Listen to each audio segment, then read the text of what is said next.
East West metro প্রকল্পের ভবিষ্যৎ নিয়ে আশঙ্কা খোদ রেল প্রতিমন্ত্রীর গলায়।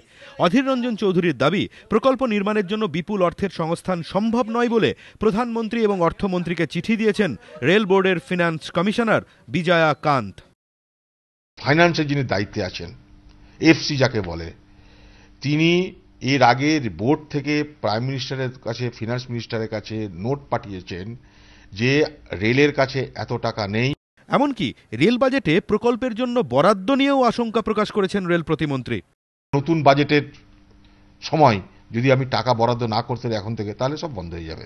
অর্থাৎ রেলের পিঙ্ক বুকে আমাকে এটাকে ইনক্লুড করতে হবে। কেন্দ্রীয় নগর উন্নয়ন মন্ত্রক এবং রাজ্য পরিবহন দপ্তরের যৌথ উদ্যোগে 2009 সালে সেক্টর 5 থেকে হাওড়া ময়দান পর্যন্ত ইস্ট ওয়েস্ট মেট্রো প্রকল্পের কাজ শুরু হয়।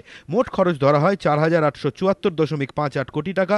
এর মধ্যে জাইকার ঋণ 2,253 কোটি টাকা, কেন্দ্রীয় নগর উন্নয়ন মন্ত্রক 1,169 কোটি টাকা এবং রাজ্য পরিবহন দপ্তরের দেওয়ার কথা ছিল 1,452.58 কোটি টাকা।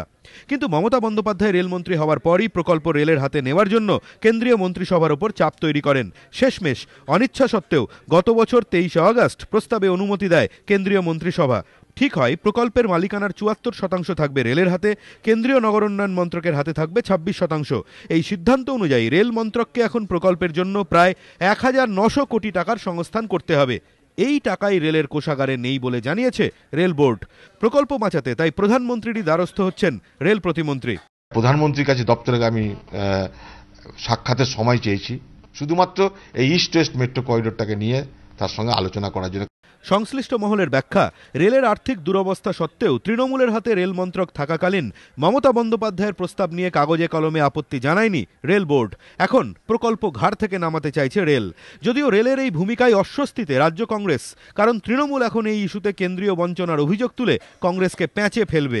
সে কারণেই প্রধানমন্ত্রীর দ্বারস্থ হতে বাধ্য হচ্ছেন রেল প্রতিমন্ত্রী অধীর রঞ্জন চৌধুরী। ধ্রুবজ্যোতি প্রামাণিক ও বিজেন্দ্র সিংহ, এবিপি আনন্দ।